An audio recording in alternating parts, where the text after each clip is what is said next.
अशोक और बौद्ध धर्म। दीपवंश एवं सिंगल अनुश्रुतियों के अनुसार अशोक को उसके राज्याभिषेक के चौथे वर्ष में न्यग्रोध नामक बौद्ध भिक्षु के द्वारा, ये धर्म गलत है, बौद्ध भिक्षु के द्वारा दीक्षा दी जा गई थी। बौद्ध ग्रंथ महावंश के अनुसार कलिंग युद्ध के पश्चात उपकुप्त नामक बौद्ध भिक्षु से अशोक को बौद्ध धर्म की दीक्षा प्राप्त होती है, मतलब कि ये इसे शिक्षा प्राप्त करता है। कलिंग युद्ध के पश्चात किससे? उपकुप्त नामक बौद्ध भिक्षु से अशोक बौद्ध धर्म की दीक्षा प्राप्त करता है। उल्लेख मिलता है कि अशोक के दरबार में मोगलीपुत्तिस नामक बौद्ध विद्वान विराजता था, जिसके प्रभाव के कारण ही अशोक बौद्ध धर्म स्वीकार करता है।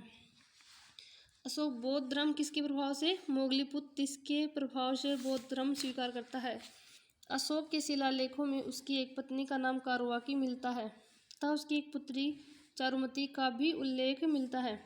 चारुमती का विवाह नेपाल के शासक देवपाल के साथ किया गया था, जिसने देवपाटन नामक नगर बसाया था। कौन सा नगर? देवपाटन नामक नगर बसाया था।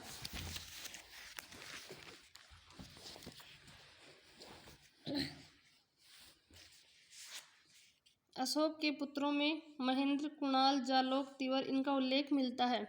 जालोक कश्मीर का शासक बनता है। कुणाल अशोक के पश्चात अगला मौर्य शासक बनता है। अशोक का बौद्ध धर्म का प्रचार। अशोक ने अपने पुत्र महेंद्र एवं पुत्री संघमित्रा को उपगुप्त से बौद्ध धर्म की दीक्षा दिलवाकर श्रीलंका में बौद्ध धर्म के प्रचार प्रसार हेतु भेजा था। श्रीलंका में प्रचार प्रसार हेतु किसे भेजा था? पुत्र महेंद्र एवं पुत्री संघमित्रा को। अशोक के द्वारा बौद्ध धर्म के प्रचार प्रसार, अपनी प्रजा के नैतिक उत्थान और जन कल्याण के कार्यों के लिए जन कल्याण के लिए जो भी कार्य किए उनको अशोक का दम कहा जाता है। अशोक ने बौद्ध धर्म के प्रचार प्रसार हेतु सर्वाधिक प्रयोग किस किस का किया? स्तंभलेख, शिलालेख और गुहालेख। अशोक के शिलालेख।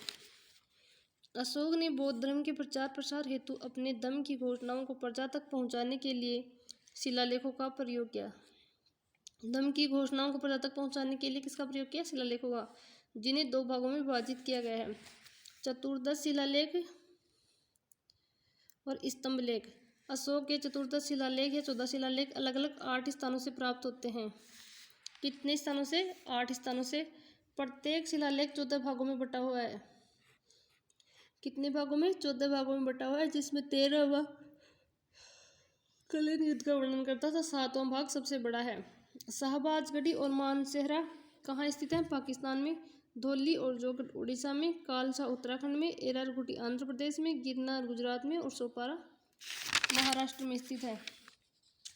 धौली एवं जोगड़ शिलालेखों से 11वें, 12वें और 13वें नंबर के अभिलेख प्राप्त नहीं हुए हैं। यहाँ पर कलिंग युद्ध के वर्णन हेतु प्रत्यक्ष शिलालेख लगे हुए हैं। धौली एवं जोगड़ शिलालेख से कौन से शिलालेख प्राप्त नहीं होते? 11वें, 12वें और 13वें नंबर के। स्तंभलेख।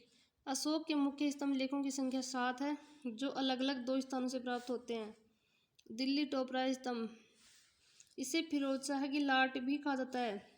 यह हरियाणा के टोपरा नामक स्थान पर स्थित था। दिल्ली टोपरा कहाँ था? हरियाणा के टोपरा नामक स्थान पर स्थित था। फिरोज शाह का तुगलक इसे दिल्ली में स्थापित करवाता है।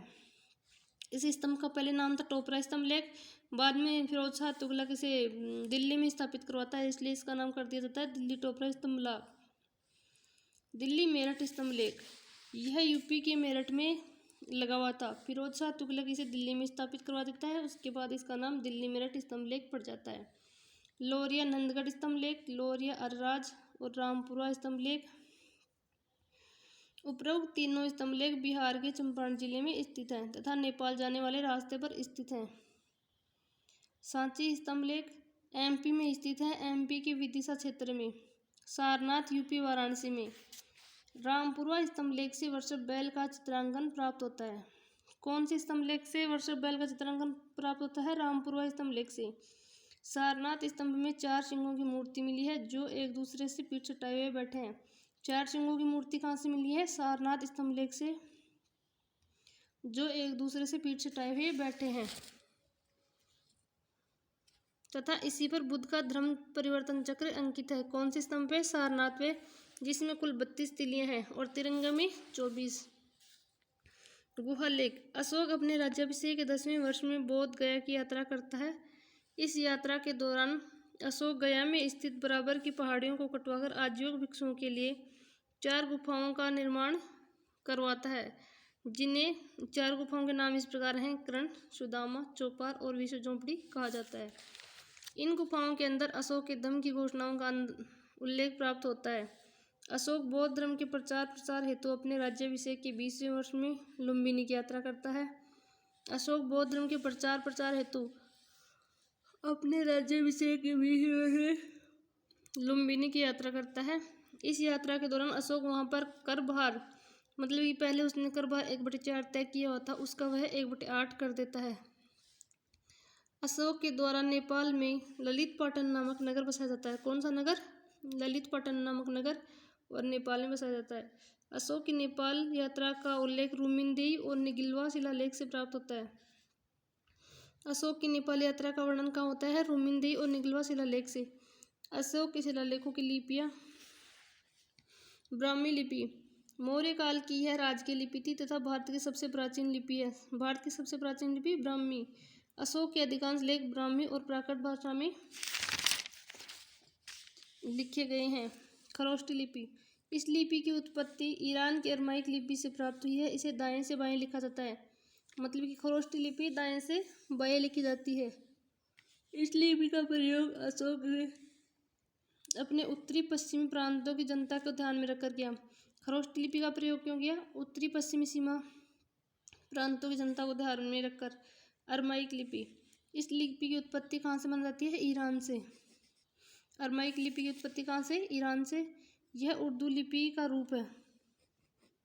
ग्रीक लिपि और यूनानी। अशोक ने अरमाइक और यूनानी लिपि का प्रयोग ईरान व यूनान के यात्रियों को ध्यान में रखकर करवाया था। कहाँ के यात्रियों को? ईरान व यूनान के यात्रियों को ध्यान में रखकर करवाया था। अफगानिस्तान के कंधार में मिला शिलालेख द्विभाषी शिलालेख है। यह अरमाइक व ग्रीक दोनों लिपियों में लिखा गया है। जेम्स टिपेंथलर के द्वारा 1750 में पहली बार दिल्ली टोपरा स्तंभलेख को खोजा जाता है, परंतु इसकी लिपि को पढ़ने में असफल रहता है। मतलब कि सर्वप्रथम अशोक के अभिलेखों किसने खोजा था? जेम्स टिपेंथलर ने। और सर्वप्रथम पढ़ा कितने ना? जेम्स प्रिंसेप ने। अशोक के शिलालेखों में पहली बार 1837 में जेम्स प्रिंसेप के द्वारा दिल्ली टोपरा स्तंभ को पढ़ा जाता है। अब पढ़ते हैं अन्य महत्वपूर्ण तथ्य मौर्य काल के। अशोक के शिलालेखों की शुरुआत देवनाम प्रियदर्शी राजा से होती है। उसके शिलालेखों में सबसे पहले मोस के शिलालेख से अशोक का उल्लेख मिलता है। उसके शिलालेखों में सबसे पहले कौन से शिलालेख से मतलब कि उसका उल्लेख मिलता है? मोस की शिलालेख से। मोस की गुर्जरान, नेट्टूर, उदगोलम शिलालेखों से ही अशोक का नाम अशोक मिलता है। कौन कौन से शिलालेखों से अशोक का नाम अशोक मिलता है? मोस की, गुर्जरान, नेट्टूर और उदगोलम शिलालेखों से। मोस की शिलालेख को बिडल के द्वारा 1915 में पढ़ा गया था। मोस के शिलालेख को बिडल के द्वारा कब पढ़ा गया था? 1915 में। पुराणों में अशोक को अशोकवर्धन कहा गया है। जैन और बौद्ध ग्रंथों में इसे अशोक ही कहा गया है। ब्राह्मण ग्रंथों में अशोक के लिए कौन से उसका उल्लेख मिलता है? कामाशोक।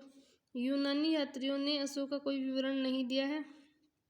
अशोक की उपाधि देवनाम प्रियदर्शी को उसके समकालिक श्रीलंकाई शासक किसने धारण किया था? अशोक की उपाधि देवनाम प्रियदर्शी को उसके समकालिक शासक किसने धारण किया था? श्रीलंकाई शासक किसने धारण किया था? उल्लेख मिलता है कि अशोक के पौत्र दशरथ और संप्रति ने भी देवनाम प्रियदर्शी की उपाधि धारण की थी। कौन कौन से पुत्रों ने? दशरथ ने और संप्रति ने देवनाम प्रियदर्शी की उपाधि धारण की थी। अशोक के धम्म की अवधारणा राहुलोवाद सूत्र से ली गई है। अशोक के धम्म की अवधारणा कहाँ से ली गई है? राहुलोवाद सूत्र से। अशोक का भाब्रू शिलालेख 1840 ईस्वी में रॉबर्ट बर्ट के द्वारा पढ़ा जाता है। भाब्रू शिलालेख किसके द्वारा? 1840 ईस्वी में रॉबर्ट बर्ट के द्वारा। यह अशोक के बौद्ध होने का सबसे बड़ा प्रमाण है। भाब्रू शिलालेख है। इसमें अशोक को बुद्ध शाक्य कहा गया है। इस शिलालेख से 7 बौद्ध ग्रंथों का, कौन से शिलालेख से? भाब्रू शिलालेख से। यह अशोक का एकमात्र बेलनाकार आकृति का शिलालेख है। एकमात्र बेलनाकार आकृति का शिलालेख कौन सा है? भाब्रू शिलालेख। अशोक का 7वां शिलालेख सबसे बड़ा शिलालेख है। इसमें अशोक के उपदेशों को धर्म श्रवण कहा गया। अशोक का सबसे बड़ा शिलालेख 7वां। अशोक के बौद्ध धर्म की दीक्षा स्वीकार करने को भिक्षु गति कहा गया है। अशोक के द्वारा जो बौद्ध धर्म कलिंग युद्ध के पश्चात बौद्ध धर्म की दीक्षा मतलब कि बौद्ध धर्म को स्वीकार किया गया था, उसको कौन सी संज्ञा दी गई है? भिक्षु गति की। अशोक के द्वारा अपने राज्याभिषेक के 18वें वर्ष में पाटलिपुत्र में तीसरी बौद्ध संगीति का आयोजन करवाया गया था।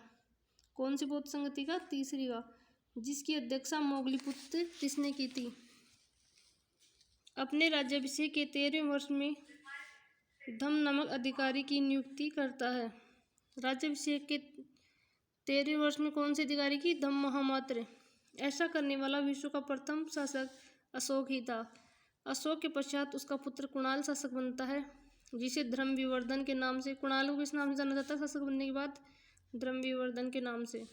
मौर्य काल का अंतिम शासक बृहद्रथ था, जिसकी 185 ईस्वी पूर्व में धोखे से उसके सेनापति पुष्यमित्र शुंग के द्वारा हत्या कर दी जाती है और शुंग वंश की नींव डाली जाती है।